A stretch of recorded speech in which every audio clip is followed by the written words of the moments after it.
정보 처리 기사 필기 과정 강의를 듣고 계시고요. 드디어 우리는 제2과목 소프트웨어 개발을 학습하게 됩니다. 자, 첫 번째 주제는요. 시험에 안 나올래야 안 나올 수 없는 자료 구조를 공부해 보도록 하겠습니다. 여러분께서는 자료 구조의 선형적 자료 구조와 비선형적 자료 구조 각각을 분류하는 거 잊지 말아 주시고요. 각 자료 구조 형태의 특징들을 확실하게 암기를 해주셔야 되겠습니다.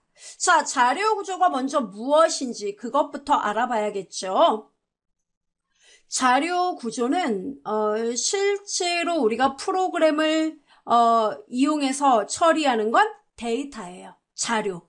이 자료가 그러면 어딘가에 저장되어 있어야 사용자가 그 데이터를 불러올 수도 있는 거고 그것을 이용해 또 다른 자료를 만들기도 하겠죠.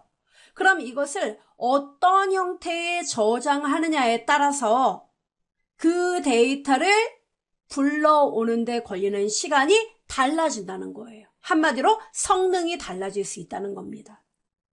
자, 그러면 일단 이 자료 구조 분류를 보죠. 우선 자료 구조 뜻 알아둬야 돼요. 자료를 기억 장치 내에 저장하는 방법이라던가 또는 그 저장 장치 안에 존재하는 각 자료들 간의 관계, 그 다음에 이 데이터들, 즉 저장된 자료들을 어떻게 처리하면 좋을 것인가, 이걸 분석하는 것을 통틀어 자료 구조 이렇게 얘기를 한다는 거죠. 자, 자료 구조는 크게 두 가지로 분류할 수 있습니다. 선형적 자료 구조냐, 비선형적 자료 구조냐, 이렇게 얘기를 합니다. 즉, linear structure, 그 다음에 리니어가 아닌 비선형적 구조, 이렇게 나뉘어져요. 자, 그러면 선형적 자료 구조는요, 크게 이렇게 구성돼요. 스택, 큐, 데큐, 리니어 리스트. 리니어 리스트는 다시 연속적인 공간에 데이터를 저장하느냐. 그 다음에 연속적 리스트라고 우리가 불러요. 예. 그래서 contiguous list. 그 다음에 또 하나는 linked list. 이렇게 분류를 합니다. 그 다음에 배열, array 이렇게 있어요. 이게 전부 다 뭐다? 선형적 자료 구조. 그 다음에 비선형적 자료 구조의 형태는 달랑 두 개, 트리와 그래프가 있어요. 우리 시험에는 트리 정도 기억을 해주시면 되겠습니다. 자, 함께 볼까요? 이제 하나하나를 볼 겁니다. 먼저 스택이 나와요. 스택 메모리 들어본 적 있으실 거예요. 예, 실제로 이제 그 스택 메모리에 데이터가 저장되는데 이 스택은 어떤 특징을 갖고 있느냐면 별표하셔야 됩니다. 얘는 여러분 이렇게 생각을 하시면 돼요. 마치 맨 땅에, 이게 땅이라고 생각해요. 땅. 이 땅을 버텀 이렇게 불러요. 맨 밑에 밑바닥 버텀. 이 밑바닥에 여러분이 뭔가 벽돌을 쌓아 올린다고 생각해요. 벽돌을. 그러면 땅 위에 벽돌을 쌓아 올리면 점점점 위로 쌓아지겠네요? 그쵸? 그러면 자, 벽돌이 하나 올라가요, 두 개 올라가요, 이렇게 쌓아지겠죠? 근데 여러분 이게 하늘 높이까지 쌓아지진 않죠? 예, 어느 정도까지 이제 쌓고 다음 칸에 또 쌓아야지. 이렇게 여러분 한단 말이죠. 바로 벽돌을 쌓아 올리는 맨 마지막, 바로 여기를 우리는 데이터가, 최신의 데이터가 위치한 곳을 가리키는 이게 바로 탑이에요. 탑. 그러면 여러분 보세요. 제가 하나만 여쭤볼게요. 여러분이 이 쌓아 올린 벽돌을 사용을 하려고 그래요. 그러면 벽돌을 사용할 때 맨 밑바닥에 있는 걸 빼서 사용하나요? 아니면 위에서부터 빼가나요? 당연히 위에서부터 빼겠죠. 그죠? 무슨 말을 하려는 거냐면 이 스택은 이 땅이라는 공간, 여기가 막혀 있어요. 막혀 있기 때문에 데이터를 쌓아 올리는 것도 여기서부터 이렇게 쌓아 올려요. 그러면 데이터가 여러분 이 A라는 벽돌이 있다면 이 A는 제일 먼저 쌓아진 벽돌이죠. 그 다음 B, C 이런 식으로 쭉 쌓이다 보면 맨 위에 건 최근에 쌓은 벽돌. 맞아요, 여러분? 네, 맞아요. 그러면 여러분이 쓰려고 할 때는 어때요? 이 벽돌을 먼저 사용하죠? 그래서 맨 마지막에 쌓아 올린 벽돌을 제일 먼저 쓰게끔 돼 있다 이거죠. 누가? 스택이. 이것을 우리는 후입 선출, last in, 즉 맨 마지막에 입력된 게 first out, 제일 먼저 출력이 된다. 리포 방식을 사용한다. 누가요? 스택 메모리가. 됐습니까? 예, 요걸 먼저 알아둬야 돼요.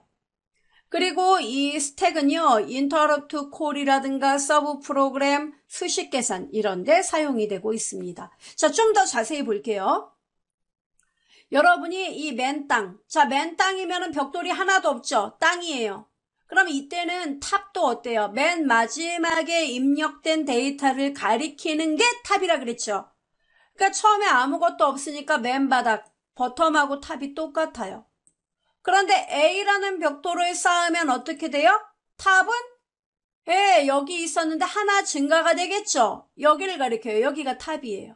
탑은 탑 플러스 1. 우리는 이 동작을, 입력을 푸시한다. 그러니까 밑으로 집어넣는다. 예, 푸시한다는 얘기예요. 그 다음에 이제 또 하나, B라는 벽돌을 쌓으면 어때요? 탑은 여기 있었는데. 하나 더 새로 들어왔네? 나 여기로 점프해야지. 이렇게 올라가요. 이걸 푸시라고 해요. 그럼 이렇게 데이터가 쌓아지면은 여긴 막혀있고 출입구는 결국은 여기 하나예요. 그죠? 그러면 여러분 이제 출력을 해볼게요. 자, 탑이 여기 있었는데 B 벽돌 써야겠다. 이렇게 빼나간단 말이에요. 그럼 빼나가면 어때요? B가 먼저 나가면은 탑은 여기 있으면 안 되죠. 아래로 퉁 내려와야 되죠. 탑은 탑 빼기 1 이렇게 표현을 해요. 그리고 이 출력 동작을 펍이라고 불러요. 펍. 자, 그러면 A도 출력해야겠다. 그럼 어떻게 돼요? 탑을 하나 더 빼게 되죠. 탑은 탑 빼기 1 펍 동작이에요.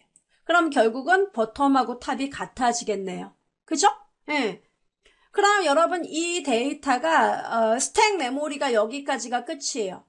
그럼 만약에 여러분 탑이 여기까지 쌓여 있는데 이 메모리 공간 크기가 n이라고 합시다. n. 그러면 데이터가 출력은 없고 입력만 계속 되다 보면 언젠가는 여기까지 쌓이겠네요. 네. 그러면은 얘가 탑이 그 다음 데이터가 또 들어오면은 탑은 탑 플러스 1 해가지고 하나 더 위로 올라가려고 할 거예요. 그런데 문제는 뭐예요? 나는 공간이 n까지밖에 없어. 네가 더 크면 나는 데이터 입력 못해. 그죠? 여기까지가 용량인데 또 다른 데이터가 들어오려고 하면 넘쳐 흐르잖아요. 이게 오버플로. 됐죠? 그러니까 입력 용량보다 더 큰 데이터가 들어오면 오버플로. 그 다음에 출력을 하려고 보니까 빈 통이에요. 탑이 제로라고요. 버텀하고 탑이 똑같아요. 그런데 뭔가 더 출력을 하려고 해요. 출력하려고 보니까 빈통이에요. 이걸 뭐라고 불러요? 언더플로우. 언더플로우. 됐죠, 여러분? 그래서 오버플로우는 입력할 때 생기는 현상이고 언더플로우는 삭제를 하려는데 삭제할 게 없는 거. 이해되죠? 요거까지 기억하시면 됩니다. 자, 그 다음 이제 Q가 나왔습니다. Q는요, 데이터가 한쪽에서 입력이 발생하고 다른 쪽 문에서 출력이 있어요. 즉 입구와 출구가 다른 게 바로 Q예요. 아까 스택은 한쪽이 막혀 있었죠? 네. 그런데 비해서 Q는 들어오는 문이 따로 있고 나가는 문이 따로 있는 구조가 Q예요. 그래서 한쪽 끝에서 데이터가 입력돼요. A, B, C, D 이렇게 입력이 돼요. 차례대로. 그러면은 이렇게 입력이 되면은 이 출입구에 가까운 쪽에 있는 애는 뭐냐면 먼저 들어온 데이터예요. 그렇죠? 그러면 이 D에 있으면요. 입구 쪽에 있는 애들은 가장 최근에 들어온 데이터. 그러면 출력을 할 때도 먼저 입력된 애가 나가겠군요. 그걸 우리는 first in, first out, 피포 방식 이렇게 얘기를 해요. 됐죠? 여러분께서는 요 말 이거 시험에 벌써 몇백 번 나왔죠. 이런 거 암기하셔야 됩니다. 자, 그리고 중요한 거는요. 얘는 포인터가 그 입력한 내용을 가리키는 포인터는 rear 또는 tail이라고 불러요. tail, 꼬리. 똑같은 말이에요. 그래서 데이터가 입력이 됐어요. 예를 들어 n 플러스 1이 입력이 됐다 그러면 tail은 tail 플러스 1 여기로 이동을 해야죠. 최신에 입력된 데이터 위치 또는 near는 near 플러스 1. 그럼 만약에 출력을 하려고 그래요. 자, A를 출력합니다. 그럼 헤드가 제일 먼저 여기 출력할 데이터를 가리키고 있어요. 자, 헤드나 프론트는 출력을 나타내요.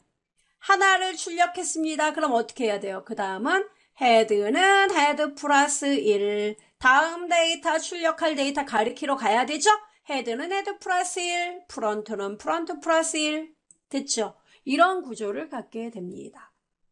자, 그 다음에 대큐가 나오는데요. 대큐는 양쪽으로 삽입도 되고 이문이 출입도 돼요. 또 여기도 이쪽도 입력도 되고 출력도 되는 구조를 나타내요. 스택하고 큐를 혼합한 형태가 됩니다. 뜻만 알아두면 돼요. 양쪽으로 삽입과 삭제가 가능하다. 뭐라고요? 대큐. 됐죠? 그 다음에 Q 여러분 참 이거 운영체제 스케줄링 기법에 사용되고 있다는 것도 아울러 기억하셔야 됩니다. 자, 그 다음에 여러분 이제 배열이 나왔습니다. 자, 배열은 array 이렇게 불러요. array. 참고로 이 배열의 구조는요. 프로그램 우리 그 언어에서 이 배열을 또 무시할 수가 없거든요. 그래서 이 개념을 여러분은 알아둬야 돼요. 시험에 얘도 아주 조심스럽게 아무래도 점점 비중이 높아지지 않을까 생각하는 부분이에요. 배열은 구조가 어떤 형태냐면은 아파트를 생각하면 돼요. 여러분이. 그래서 얘는 동일한 자료 형태를 갖는, 그러니까 숫자는 숫자 끼리끼리, 문자는 문자 끼리끼리 이렇게 형태가 똑같다는 얘기는 결국은 그런 얘기예요. 그러면 예를 들어 뭐 여기 12, 25, 33 이런 숫자가 있어요. 그럼 뭐예요? 우리는 숫자 크기는 다르지만 다 숫자예요. 이런 공통점을 갖고 있어요. 그렇죠? 이렇게 서로 동일한 데이터 형태를 갖는 값들을 차례대로 쭉 같은 동일한 크기로 만들어서 야 니네들 이 아파트에 들어와 살아. 너는 1호에 살고 너는 2호에 살고 너는 3호에 살아. 이렇게 얘기를 할 수 있다는 얘기예요. 이게 바로 배열이에요. 그래서 동일한 자료 형태를 갖는 데이터들이 같은 크기로 나열되어 순서를 갖는 집합, 이걸 뭐라고 불러요? 배열이라고 부른다는 거죠. 그래서 반복적인 데이터 처리 작업에 아주 적합한 구조입니다. 자, 여기 여러분 보시면은 우리는 문자예요. 봄, 여름, 가을, 겨울 문자예요. 이 문자들을 니네들은 이 아파트에 와서 살아. ARR이라는 아파트인데 이 아파트에 들어와서 살아. 자, 그래서 너는 1호실에 살고 너는 2호실. ARR 아파트에 너는 3호실, 너는 4호실에 살아. 그럼 모두 몇 개예요? 모두 몇 개의 칸을 갖고 있습니까? 4개 칸. 크기가 4개. 그쵸? 그런데 이거를 시스템에서는 1부터 세지를 않고 0부터 세게 돼요. 이거 프로그램 언어에서 배울 겁니다. 뭐 C, 자바에서 다 쓰여요. 그럼 ARR의 이 아파트 이름의 0번째 호실에는 봄이 살아요. ARR 1, 첫 번째 호실에는 여름이 살아요. 두 번째 호실에는 가을, 세 번째는 겨울. 되죠? 그러니까 이 시스템은 크기가 4다 그러면 얘는 0부터 3까지 이렇게 따져요. 이것을 우리는 뭐라고 부르냐면 첨자 이렇게 불러요. 뭐라고요? 첨자. 첨자가 하나가 있네요. 이렇게 하나씩 있네요. 이것을 우리는 1차원 배열 이렇게 얘기해요. 이 첨자들이 각각 첨자의 값이 차례대로 이렇게 나열된 공간에 데이터가 차례대로 들어가는 겁니다. 자, 그럼 첨자가 하나는 1차원 배열이죠. 자, 2차원 배열은 이제 층이 존재하는 아파트예요. 자, 여러분이 처리할 문자들이 이렇게 많아요. 그래서 이들 문자들을 각각을 선을 그었지 뭐예요. 그래서 야, 니네는 여기 1층에 살아. 너네 2층에 살아. 너네는 3층에 살아. 그리고 한 층에는 모두 4가구가 살 수 있어. 이게 바로 이렇게 행과 열로 구성된 이런 형태를 우리는 2차원 배열 이렇게 이야기를 해요. 첨자가 보시는 바와 같이 2개. 즉 여기가 여러분 첫 번째 줄의 첫 번째 칸이죠. 그러면 시스템은 0부터 시작하니까 영열의 방입니다. 이 방에는 봄나물이 살아요. 그 다음은 영행 같은 줄이죠. 영행의 첫 번째 칸 여기에는 휴가라는 글자가 살아요. ARR 영행의 두 번째 칸에는 계절이라는 글자가 살아요. 됐죠? 이것을 우리는 첨자가 2개니까 이건 몇 차원 배열? 2차원 배열. 크기는요. 하나, 둘, 셋, 3개 행이죠. 3행, 한 행에 4개 열이 구성되어 있죠. 3행 4열의 크기를 가진 2차원 배열이다 라고 이야기를 한다는 거예요. 됩니까? 좀 어렵죠. 그래서 여러분은 요 첫 번째 말, 동일한 자료 형태를 갖는 데이터들이 차례대로 똑같은 크기로 나열되어 순서를 갖는 집합, 이 말 나오면 배열이다 알아두면 됩니다. 참고로 이 배열은 단점이 있어요. 뭐냐면 정적인 형태를 보통 갖고 있어요. 그래서 도중에 여러분이 데이터를 이렇게 크기를 딱 요 크기로 3행 4열의 크기로 만들었는데 엉뚱한 데이터가 또 이렇게 들어와서 크기를 확장하려고 한다. 이게 쉽지가 않다는 얘기예요. 그 다음에 데이터를 삭제를 해버리잖아요. 그럼 맨 처음에 메모리가 이 정도 크기로 할당이 됐기 때문에 얘가 데이터가 사라진다 해도 할당된 메모리가 줄어들지 않아요. 그래서 메모리 낭비 문제도 발생할 수 있다는 거 아울러 기억하시면 되겠습니다. 자, 그 다음에 contiguous list, 연속 리스트가 나왔습니다. linear 리스트의 종류 2가지, contiguous list와 linked 리스트가 있었지요. 자, contiguous 리스트는요, 배열의 구조처럼 데이터가 연속적으로 들어가요. 연속적으로. 이렇게요. 이게 이제 기억 공간이라고 하면 데이터가 이렇게 촘촘히 첫 번째 칸에는 A가, 두 번째 칸에 B가, C가, F가, G가 이렇게 촘촘히 들어가요. 그러니까 기억 공간을 중간에 빈 공간 없이 연속적으로 이렇게 배당받아서 데이터가 들어가기 때문에 기억 장소 이용 밀도가 아주 좋아요. 이용 밀도는 데이터가 얼마나 촘촘하게 들어가 있느냐를 말하는 건데 1이면 가장 좋은 거예요. 얘가 1이에요. 근데 문제는 뭐냐면은 얘네가 촘촘히 데이터가 들어가 있다 보니까 갑자기 중간에 야, 나 C하고 F 사이에 나 D 들어갈게 좀. 이렇게 얘기해요. 그럼 얘가 난색을 표하죠. 아유, 귀찮은데. 왜요? 우리 다 촘촘하게 들어있단 말이야. 그럼 어때요? 아니, 나 C하고 F 니네 사이에 들어간다고. 그럼 어때요? F하고 G가. 얘네 둘이 동시에 다 밀려나요. 자리 이동이 한꺼번에 발생한다고요. 그럼 얘네가 밀려나고 D가 들어가는 거예요. 이해되죠? 이렇게 자리가 바뀌어요. 또 촘촘한 걸 원하기 때문에 반대로 D가 삭제가 된다 하면은 얘 삭제되면 빈 공간을 얘는 절대 용서 안 해요. 그래서 얘가 삭제되면 또 다시 어떻게 해요? 얘네들 다 끌고 다시 위로 한 칸씩 이동하게 됩니다. 그래서 데이터를 삽입하고 삭제할 때 자료의 이동이 필요하므로 비효율적이다 라고 말할 수 있습니다. 삽입과 삭제가 빈번한 경우에는 비효율적이에요. 됐죠? 알아둬야 됩니다. 별표. 자, 그 다음에 뭐가 나오냐면 linked list가 나왔습니다. linked list는 포인터를 이용한다는 거. 여기 노드의 포인터 부분. 이 노드는요. 데이터 이름 두 칸이에요. 한 세트가 두 칸인데 이게 노드예요.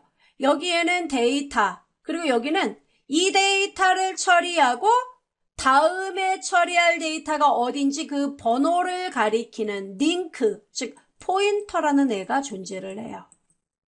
이게 노드예요. 됐어요?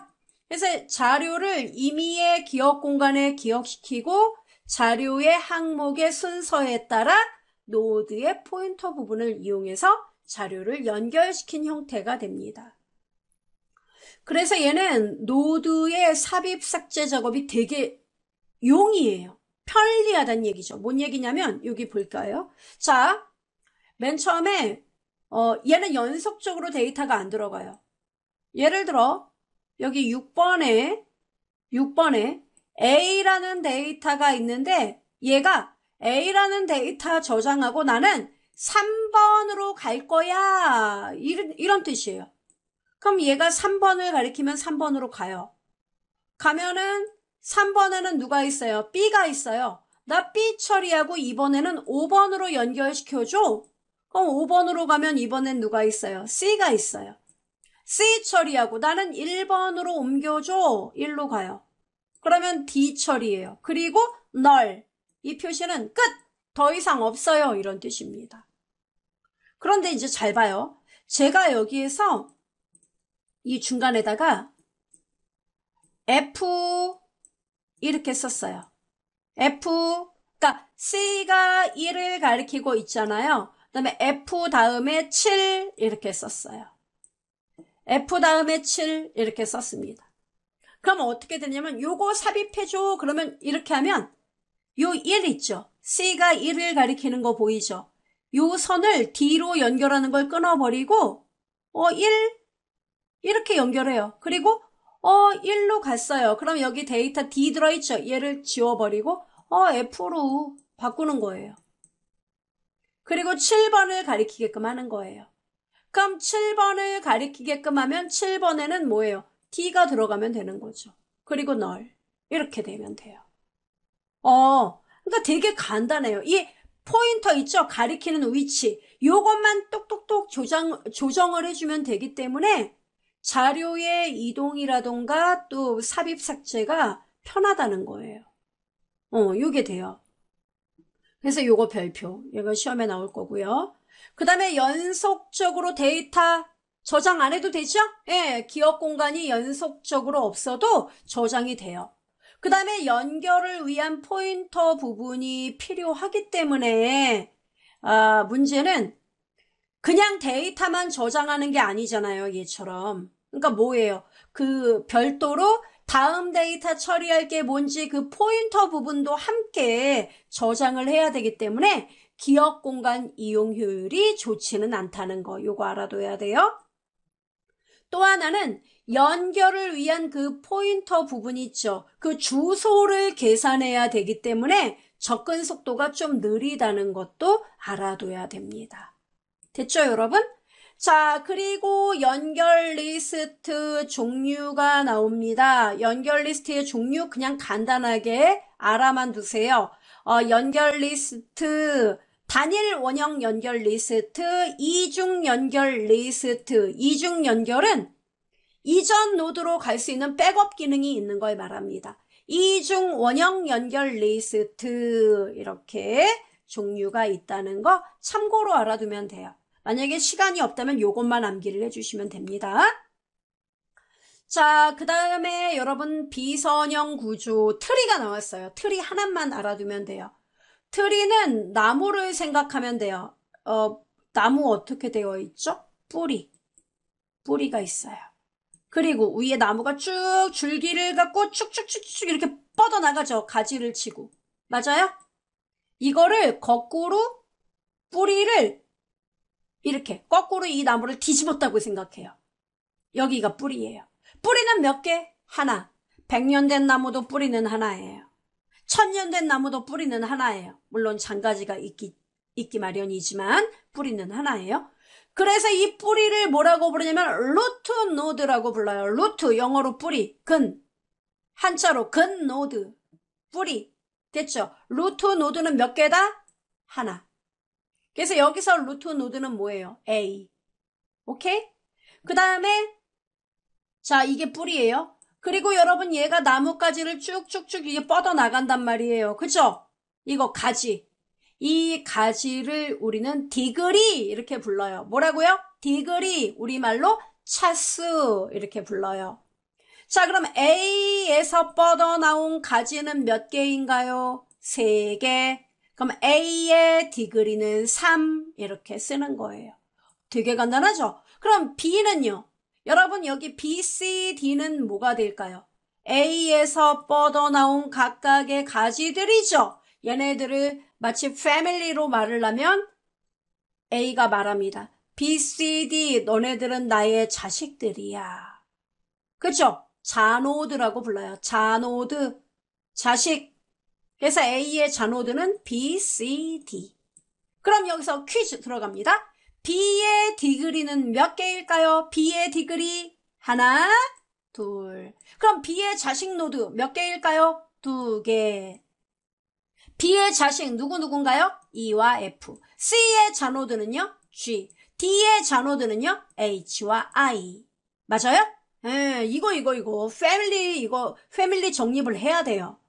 그 다음에 또 그리고 여러분 여기 그러면 B의 자노드가 E하고 F죠. 그럼 E의 형제 자매는 누구일까요? 형제 자매요? 예, 얘의 형제 자매. 브라더 노드, 시스터 노드, 시블링 노드. 시블링은 시스터 앤 브라더 합성어예요. 똑같은 말이에요. 뭐예요? 같은 부모. 누굽니까? F밖에 없어요.